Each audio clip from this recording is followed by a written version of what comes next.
So recording on करना भूल गया था. So now it's the things are recording. तो देखो अभी मैं ये बता रहा था, एक बार फिर से दोहरा दूं वैसे बच्चों के लिए जो रिकॉर्डिंग वाला हिस्सा देखेंगे, कि फ्रेंच रिवॉल्यूशन जो हिस्ट्री का पहला चैप्टर है, हम लोगों ने पेज नंबर 15 देखा. कल ऑनलाइन क्लास में हम लोगों ने उसको पढ़ा समझा. आज जो ऑफलाइन क्लास था उसमें हम लोगों ने पेज 16 को समझा. अब उससे आगे बात बढ़ रही है. जैकोबिन का रूल चला गया, और जैकोबिन के रूल के जाने के बाद नई जो संवैधानिक व्यवस्था हुई, जो न्यू कॉन्स्टिट्यूशनल अमेंडमेंट हुआ, अरेंजमेंट था, उसमें वैसे लोगों के वोटिंग राइट्स को डिनाई कर दिया गया जो प्रॉपर्टी वाले नहीं थे. ठीक है, वोटिंग राइट्स को डिनाई कर दिया गया, डिनाइड द वोट. अब आगे देखो, it provided for 2 elected legislative councils. जो ये संविधान था, जैकोबिन जाने के बाद जो संविधान था, उसके अनुसार it provided for 2 elected legislative council. उस संविधान के अनुसार प्रोविजन हुआ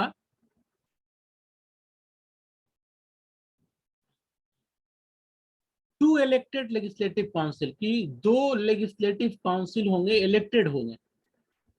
these then appointed a directory. और फिर ये जो लेजिस्लेटिव काउंसिल होंगे, ये अपॉइंट करेंगे एक डायरेक्टरी को. एक डायरेक्टरी को. अब तो क्वेश्चन यहाँ उठता है कि डायरेक्टरी क्या. तो डायरेक्टरी का एक्सप्लेनेशन आगे लिख रहा है, an executive made up of 5 member. Directory an executive made up of 5 members. एक एग्जीक्यूटिव 5 सदस्यों वाली. तो यह व्यवस्था नई संविधान में आई जैकोबिन के रूल की समाप्ति पर. This was meant as a safeguard against the concentration of power in one man executive as under Jacobin. अब यह व्यवस्था की गई कि रोबेस्पायर जैसा कोई दूसरा सामने ना आए. रोबेस्पायर के हाथ में पावर था और उसने दुरुपयोग किया. उसकी ऐसी व्यवस्था थी, काम करने की ऐसी शैली थी, कठोरता से उन लोगों से निपटना जो उससे सहमत नहीं थे. उसका रूल रीजन ऑफ टेरर कहलाया, आतंक का राज कहलाया. तो एक बार वैसी व्यवस्था न हो जाए, इसलिए डायरेक्टरी बनाने की बात नई संविधान में रखी गई. और यह डायरेक्टरी एग्जीक्यूटिव होगा 5 मेंबर का. 5 मेंबर उसमें होंगे जो सरकार को चलाने का काम करेंगे. ऐसा इसलिए किया गया कि जो पावर है वह 1 मैन, एक व्यक्ति के पास कंसंट्रेट नहीं करे. ठीक है, ऐसा ना हो कि पूरा पावर एक व्यक्ति के पास हो जाए, वो मनमाना करने लगे, वो डिक्टेटर हो जाए, वो रोबेस्पायर की तरह हो जाए. तो इन स्थितियों से बचने के लिए डायरेक्टरी का प्रोविजन कॉन्स्टिट्यूशन में रखा गया.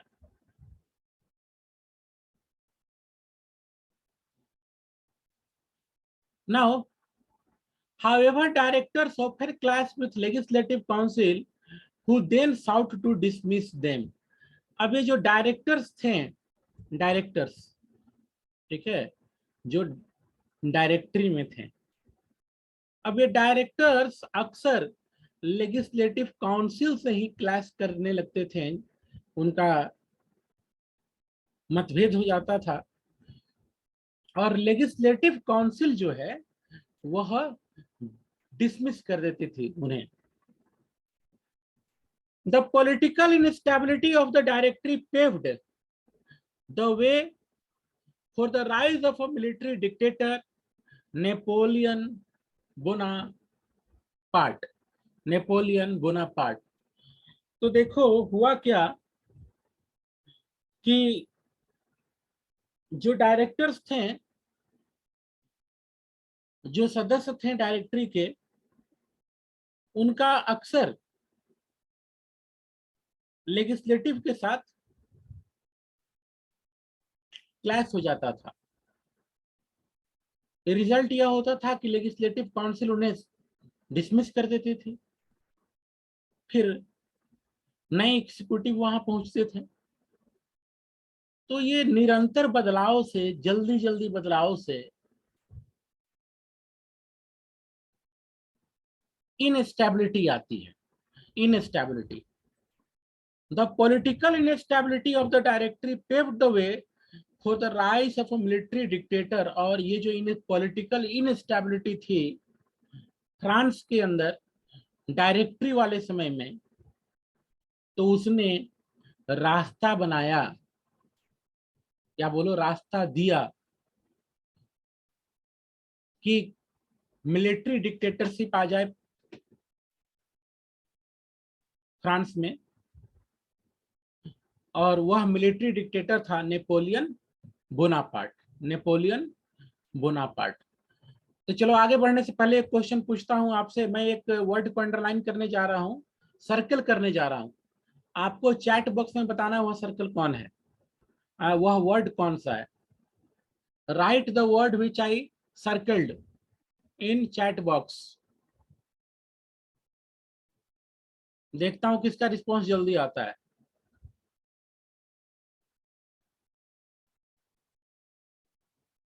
तेजस Raj, the first student to response, Tejas राज।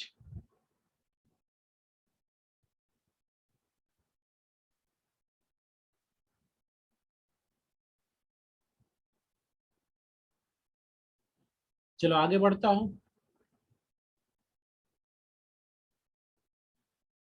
तो बच्चों ध्यान देना, एक बार फिर से दोहरा दूं, बातें कई बार दोहराता तिहराता रहता हूं क्योंकि काफी लेंदी चैप्टर है। तो जो लय है या जो पिछला पढ़ाई है उसको भूले ना आप। तो इससे पहले हम लोगों ने देखा जो पॉइंट का हेडिंग था, the reason of terror. Jacobins rule में थे, उसका लीडर मैक्सिमिलियन रोबेस्पायर पावर में था, उसका रूल रीजन ऑफ टेरर कहलाया, आतंक का राज कहलाया, क्योंकि जो भी रोबेस्पायर के विचारों से सहमत नहीं होता था, रोबेस्पायर उसको कठोर दंड देने का काम करता था। रिजल्ट हुआ कि उसके अपने लोग भी नाराज हो गए और उसे भी पकड़ लिया गया, जेल डाला गया और फिर दूसरे दिन फैसला सुना करके गुलेटाइन, सजाए मौत दी गई। रोबेस्पायर के जाने के साथ जैकोबिन गवर्नमेंट का भी अंत हो जाता है और फिर सत्ता, पावर फ्रांस का अमीर लोगों के हाथ में चला जाता है, अमीर मिडिल क्लास लोगों के पास। नया संविधान सामने आता है, इसमें दो इलेक्टेड लेजिस्लेटिव काउंसिल की बात होती है, उसका गठन होता है और फिर उसके आधार पर एक डायरेक्टरी बनता है 5 मेंबर्स का एग्जीक्यूटिव, और वह एग्जीक्यूटिव फ्रांस को चलाने लगता है। लेकिन जो डायरेक्टर्स थे, जब उनका क्लैश होता था लेजिस्लेटिव के काउंसिल के विचारों के साथ, तो लेजिस्लेटिव काउंसिल उनको डिसमिस कर देती थी। इससे फ्रांस में इनस्टेबल माहौल था और इस इनस्टेबिलिटी का फायदा नेपोलियन बोनापार्ट ने उठाया, जो फ्रांस में अपना डिक्टेटरशिप चलाता है। बाद में चल करके वो अपने आप को फ्रांस का राजा डिक्लेयर कर देता है। आगे बढ़ते हैं, देखते हैं अगला पैराग्राफ को।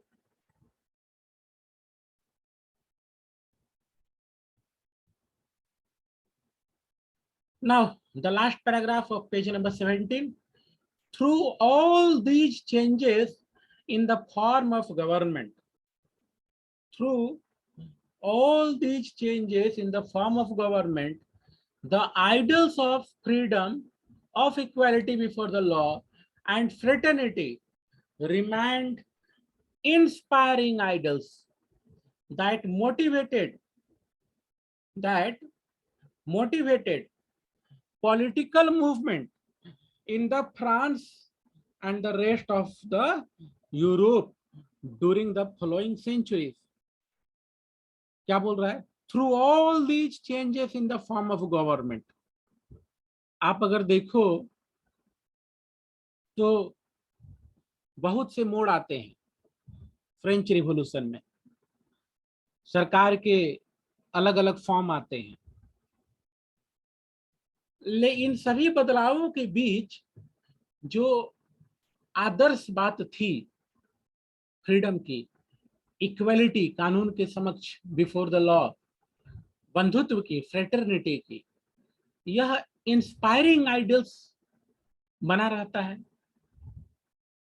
और फ्रांस के अंदर और यूरोप के दूसरे हिस्सों में यह विचार पॉलिटिकल मूवमेंट को मोटिवेट करते रहती है। जो यह विचार था फ्रीडम का, equality before the law, fraternity, यह विचार फ्रांस के अंदर और फ्रांस के बाहर यूरोप के दूसरे हिस्सों में भी पॉलिटिकल मूवमेंट को मोटिवेट करते रहती है, लोगों को मोटिवेट करती है कि अरे आपने राजा को हटा दिया, ठीक है, रोबेस्पायर का समय खत्म हो गया, तो अगर कहीं कुछ गड़बड़ी दिख रहा है तो आंदोलन कीजिए, पॉलिटिकल आंदोलन, चीजों में सुधार आएगी, बदलाव आएगी। Now moving to the next page,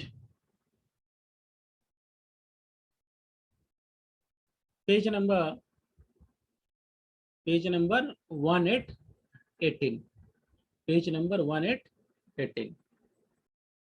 Did women have a revolution? Did women have a revolution? क्या महिलाओं ने कोई क्रांति किया? महिलाओं के लिए क्रांति हुई? तो देखो, मैंने पहले भी कहा था, अगर फ्रेंच रिवॉल्यूशन देखो बारीकी से, अगर फ्रेंच रिवॉल्यूशन आप बारीकी से देखो तो महत्वपूर्ण भूमिका महिलाओं ने निभाई। फ्रेंच रिवॉल्यूशन में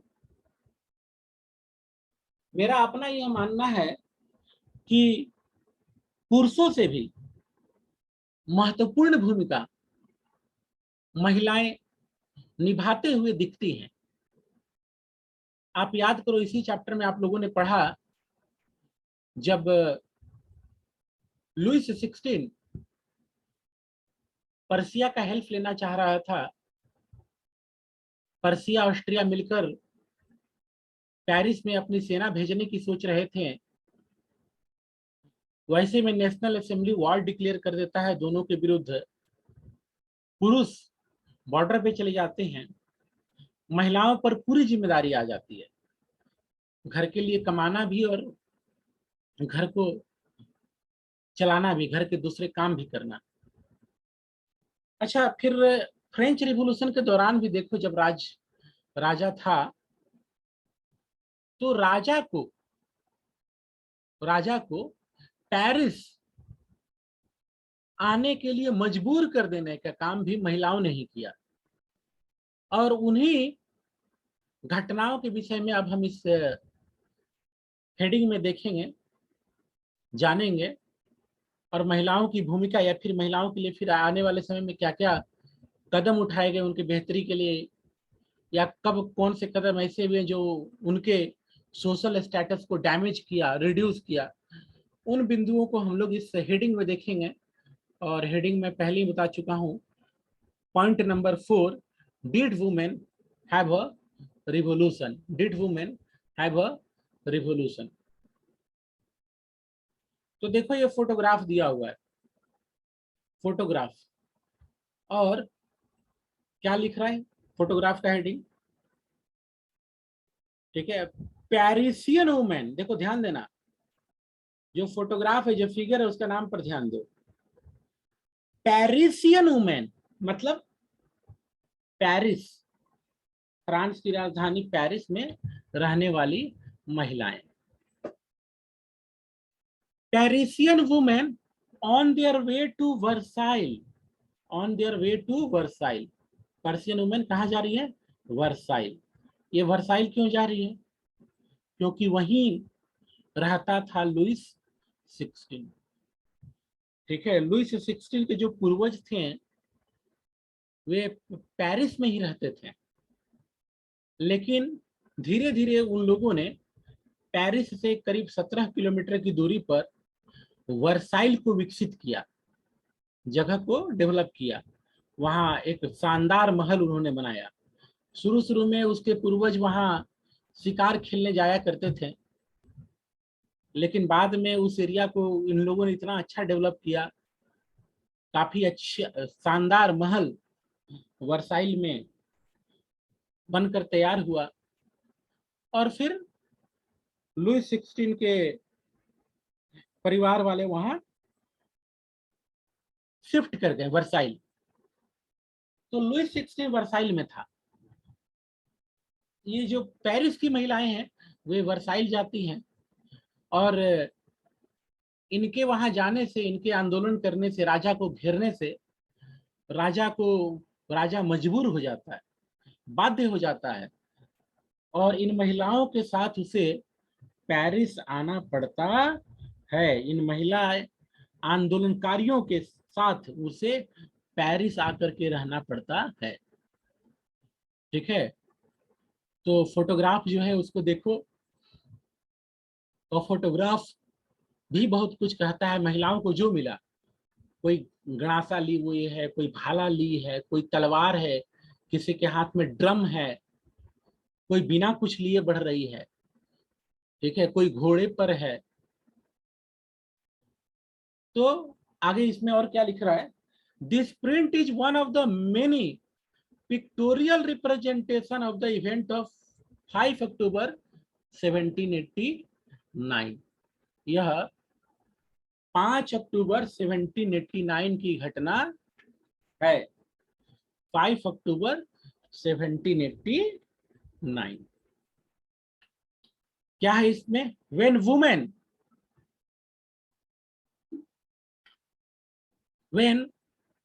women march to वर्साइल्स, ठीक है, 5 अक्टूबर 1789 महिलाएं वर्साइल को मार्च करती हैं, and brought the king back with them to Paris. 5 October 1789 महिलाएं मार्च करती हैं, वर्साइल जाती हैं, और अपने साथ राजा को पेरिस वापस लेकर के आती हैं कि चलिए हम लोगों के बीच रहिए, तकलीफों को देखिए, समझिए।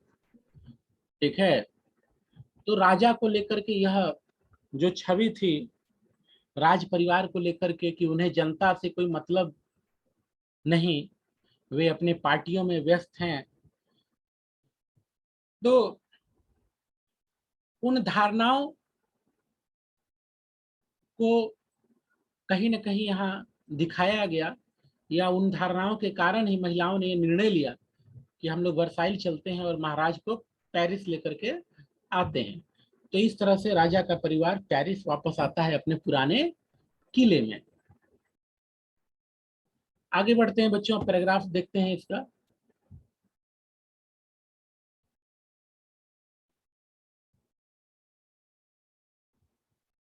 Just a minute, now paragraph. From the very beginning, from the very beginning, शुरू से ही women were active participant in the events which brought about so many important changes in French society।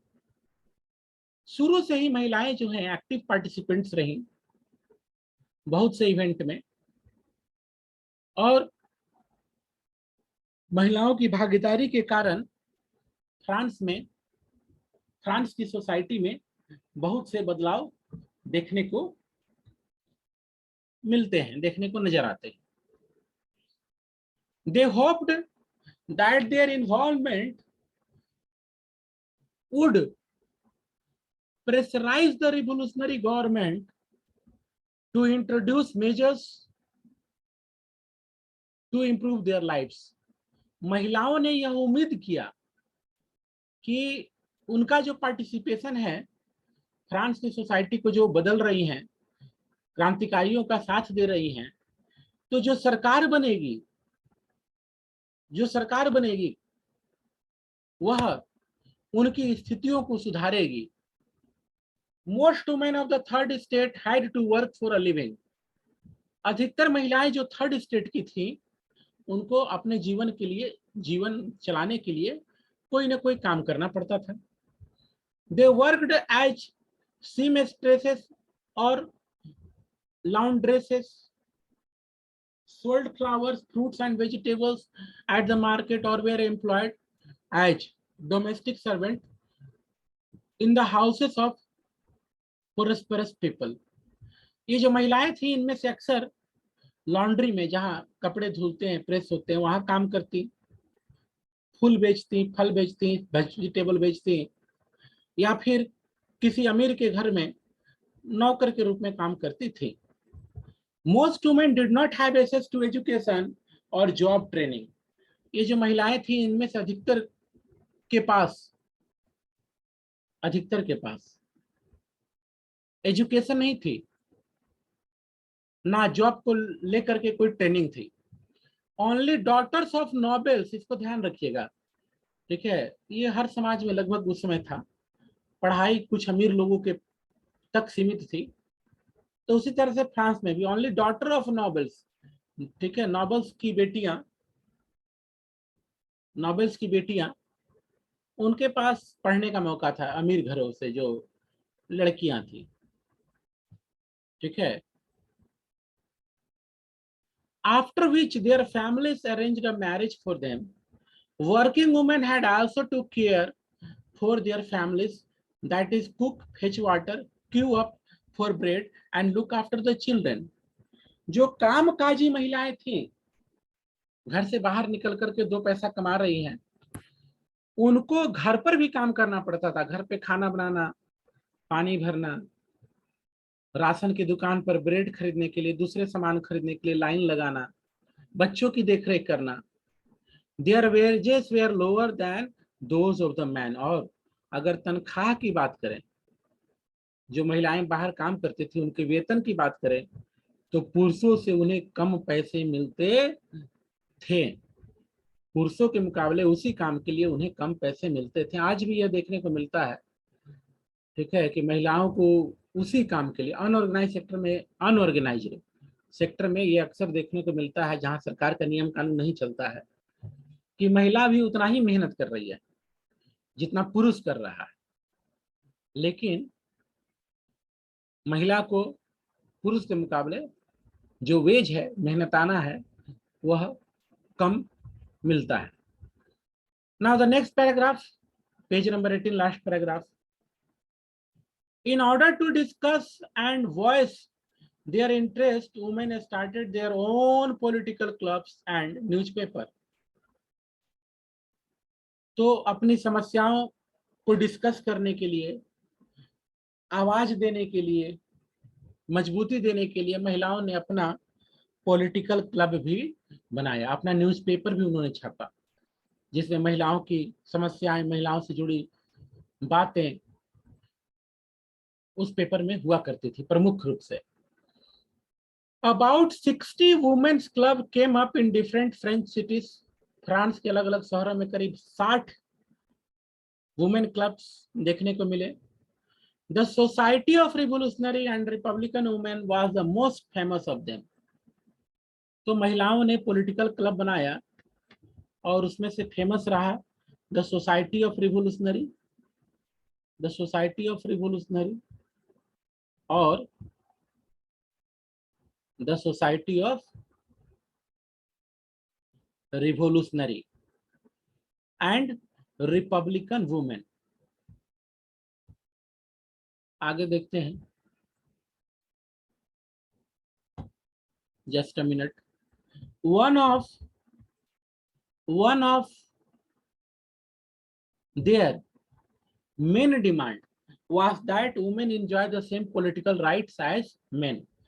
महिलाओं का जो डिमांड था, या बोलो महिलाओं की जो डिमांड थी, उसमें से मुख्य एक बात थी कि महिलाओं को भी पुरुष के समान इक्वल पॉलिटिकल राइट्स मिले। ठीक है, इक्वल पॉलिटिकल राइट्स मिले।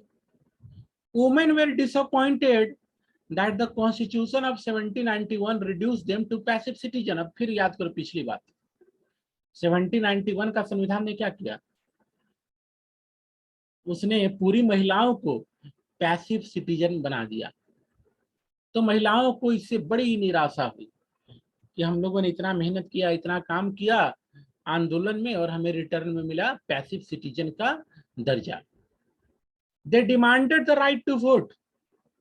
महिलाओं ने डिमांड किया right to vote, to be elected to the assembly, assembly के लिए चुने जाएं, and to hold political office. Only then they felt would their interest be represented in the new government. तो महिलाओं ने अपने डिमांड को, अपनी मांग को जो अथॉरिटीज थे उनके समक्ष रखा। In the early years, the revolutionary government did introduce laws that helped improve the lives of the women। जो सरकार बनी शुरुआत में, उसने कुछ ऐसे कदम उठाए, ऐसे काम उन्होंने किया, सुधार किया, जिससे महिलाओं का जीवन इंप्रूव करे। ये शुरुआत की सरकार ने किया जब 1791 में कॉन्स्टिट्यूशन आया था। Together with the creation of a state school, schooling was made compulsory for all girls। जो पहली सरकार थी रिवोल्यूशनरी, उसने क्या किया, एक अच्छा काम किया, लड़कियों के लिए एजुकेशन कंपल्सरी कर दिया, मैंडेटरी, कि हर एक कोई को अपनी बच्चियों को पढ़ाना है। ठीक है, और स्टेट स्कूल्स बनाए गए, सरकारी स्कूल, और लड़कियों का पढ़ना कंपल्सरी कर दिया गया। आगे, their fathers could no longer force them into marriage against their will। जो नई सरकार बनी कॉन्स्टिट्यूशन के आने के बाद, उसने व्यवस्था की कि किसी लड़की का पिता जबरदस्ती उसकी शादी नहीं करेगा, उसकी मर्जी के विरुद्ध उसका शादी नहीं। ठीक है, marriage was made into a contract enter into freely and registered under civil law. जो सरकार थी उसने मैरिज को एक कॉन्ट्रैक्ट के रूप में प्रस्तुत किया, जिसमें जो विवाह था वो रजिस्टर होने लगा सिविल लॉ के अंदर। Divorce was made legal and could be applied for by both man and women and man. जो सरकार बनी 1791 कॉन्स्टिट्यूशन आने पर, उसने डाइवोर्स को लीगल बना दिया कि अगर हस्बैंड वाइफ है, नहीं साथ रहना चाहते हैं, डाइवोर्स ले लो। और डाइवोर्स के लिए दोनों अप्लाई कर सकते थे, महिला पुरुष दोनों।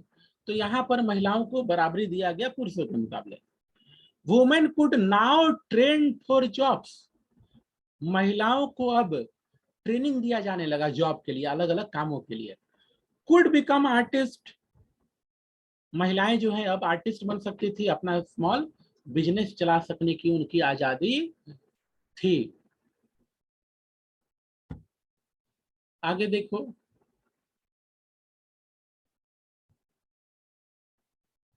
Women struggle for equal political rights. जो महिलाएं थी वे संघर्ष करती रही इक्वल पॉलिटिकल राइट्स के लिए। During the reason of terror के समय, यानी कि रोबेस्पायर का रूल के समय, the new government issued law ordering closure of women clubs and banning their political activities. जो रोबेस्पायर था वह तो अपने लोगों को भी गुलेटाइन कर रहा था, तो उसने महिलाओं के हर एक पॉलिटिकल क्लब को बैन करा दिया, उनके पॉलिटिकल एक्टिविटी को बैन करा दिया। Many prominent women were arrested and a number of them executed, बहुत सारी महिलाएं जो आंदोलन में आगे थी जिनका नाम था, उन लोगों को गिरफ्तार कर लिया गया, उसमें से बहुतों को एक्सिक्यूट कर दिया गया, मौत की सजा दे दी गई रोबेस्पियर गवर्नमेंट के द्वारा। आज की पढ़ाई में इतना ही। Thank you very much to be with me, to all of you. अगले क्लास में हम लोग आगे बढ़ेंगे। Thank you, have a nice day, God bless you all.